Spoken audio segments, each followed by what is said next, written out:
I wanted to meet with business leaders, with ICE officers, with local law enforcement to try to understand a little bit better what's going on so that we can tone down the temperature a little bit, reduce the chaos, but still allow us as a federal government to enforce the American people's immigration laws. That is the purpose of my visit. Now, this is step one or step two of that process. There's going to be a lot of work that follows through from here. I'm happy to talk about that, but I think I learned a few things that were very important. So number one of the things I learned is that the guys behind me are doing an incredible job, and frankly, a lot of the media is lying about the job that they do every single day.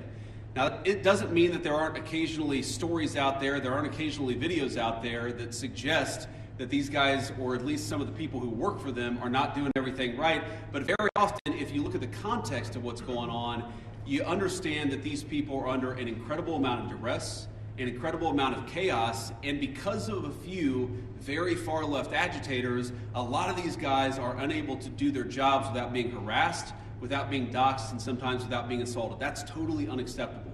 And that's one of the things that I want to send a message to is, yes, come out and protest me, protest our immigration policy, but do it peacefully. If you assault a law enforcement officer, the Trump administration and the Department of Justice is going to prosecute you to the fullest extent of the law.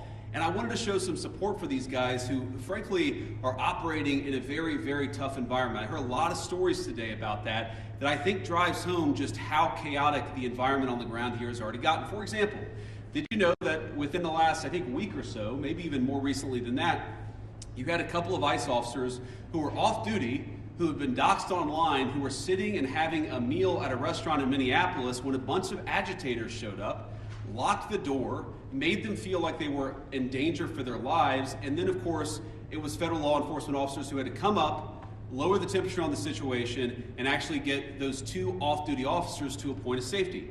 Now imagine, if you would, your life and your perspective on law enforcement if you can't even go to a restaurant without some agitators locking the door and making you feel like your life is in danger.